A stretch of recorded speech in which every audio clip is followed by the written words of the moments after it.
नमस्कार दोस्तों, स्वागत है आप सभी का। आज की वीडियो कोल्हान यूनिवर्सिटी के सेमेस्टर 2 के लिए है, जिनका माइनर सब्जेक्ट हिस्ट्री है। दोस्तों, आपके सिलेबस में ये ऐसा टॉपिक है जिसे देखकर अक्सर छात्र जो है डर जाते हैं या फिर उसे छोड़ देते हैं। वो टॉपिक है हिस्ट्रियोग्राफी ऑफ इंडियन आर्ट्स, यानी कि भारतीय कला का इतिहास लेखन। सुनने में यह बहुत भारी लगता है, लेकिन आज के इस वीडियो में हम इस टॉपिक को इतना आसान बना देंगे कि ये आपको एक कहानी की तरह लगेगा। ये वीडियो देखने के बाद आपको एग्जाम के लिए कोई अलग से किताब पढ़ने की ज़रूरत नहीं पड़ेगी। तो चलिए, सबसे पहले समझते हैं कि हम पढ़ने क्या वाले हैं। कल्पना कीजिए, आप एक म्यूजियम में खड़े हैं और आपके सामने बुद्ध की एक मूर्ति है।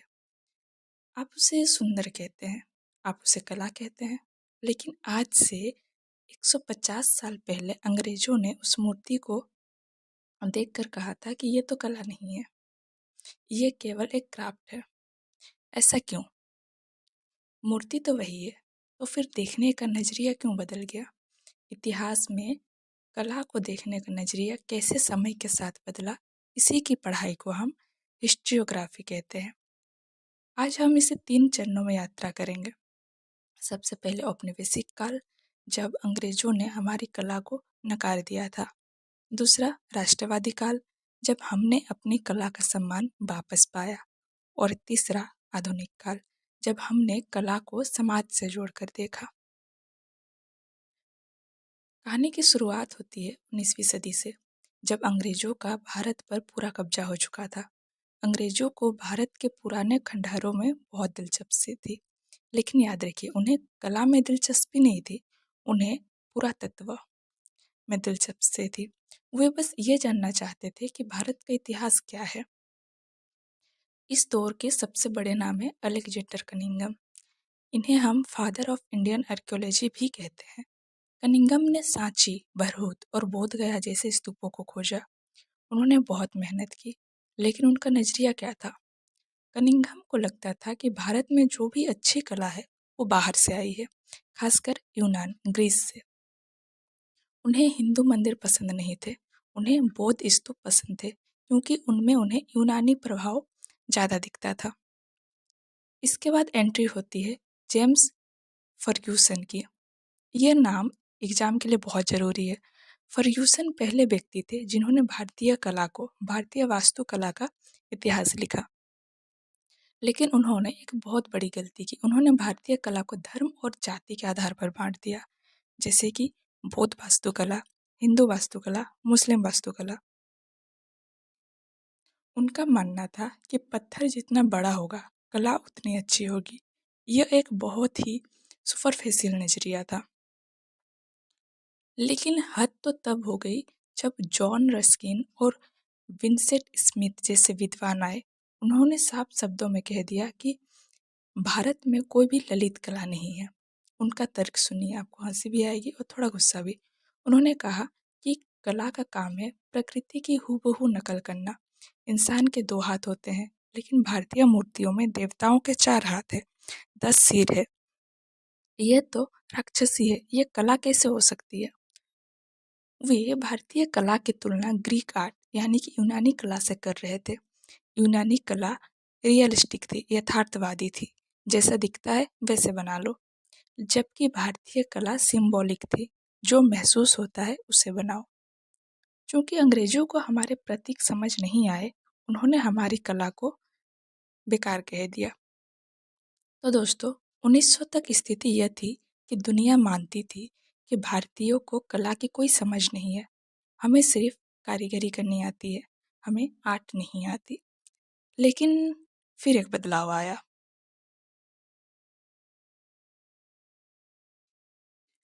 अब हम 20वीं सदी में प्रवेश कर रहे हैं। भारत में स्वदेशी आंदोलन चल रहा था और इसी आग से जन्म हुआ भारतीय कला इतिहास के सबसे सुनहरे दौर का नेशनलिस्ट हिस्टोग्राफी। इस दौर का नारा था, हम अपनी कला को अपनी आंखों से देखेंगे, अंग्रेजों की आंखों से नहीं। मजे की बात तो यह है कि इसकी शुरुआत एक अंग्रेज ने ही की थी, E.V. हेवल। हेवल साहब ने अंग्रेजों को करारा जवाब दिया। उन्होंने कहा कि मूर्खता, मूर्तियों में नहीं, तुम्हारी समझ में है।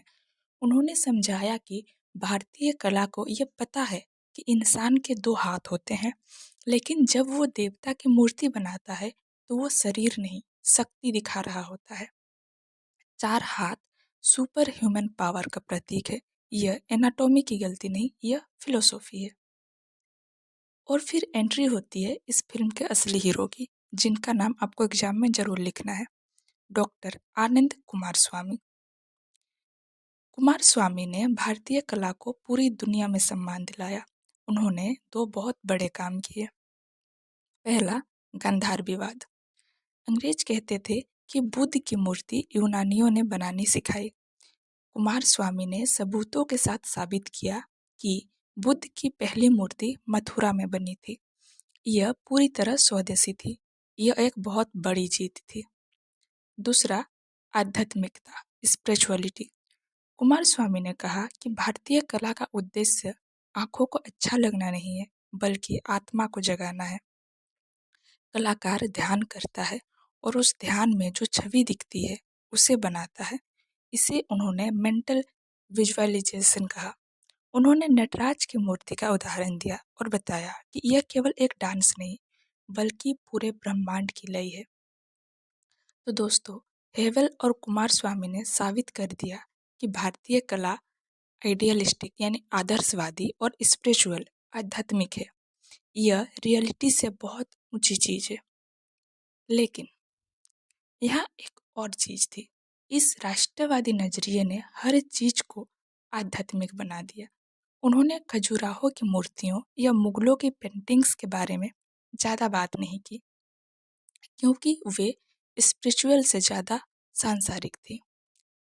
तो 1947 में जब देश आज़ाद हुआ, तो एक नई सोच की ज़रूरत महसूस हुई।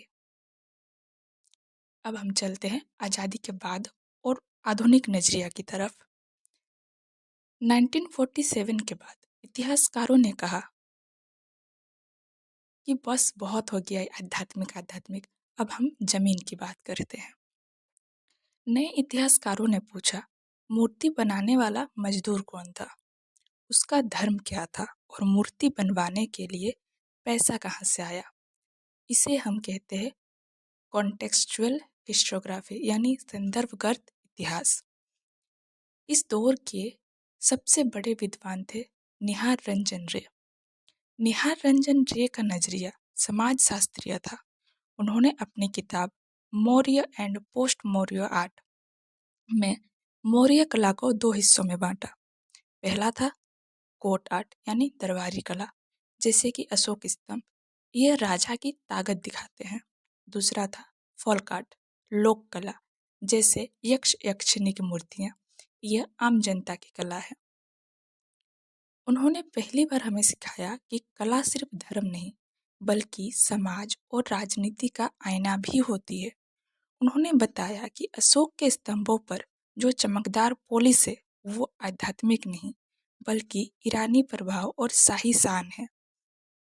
इसी दौर में एक और महान विदुषी थी, स्टेला क्रमरिस। उन्होंने हिंदू मंदिरों का विश्लेषण किया, लेकिन उन्होंने सिर्फ भगवान का घर नहीं कहा, बल्कि उसके स्ट्रक्चर संरचना को समझाया।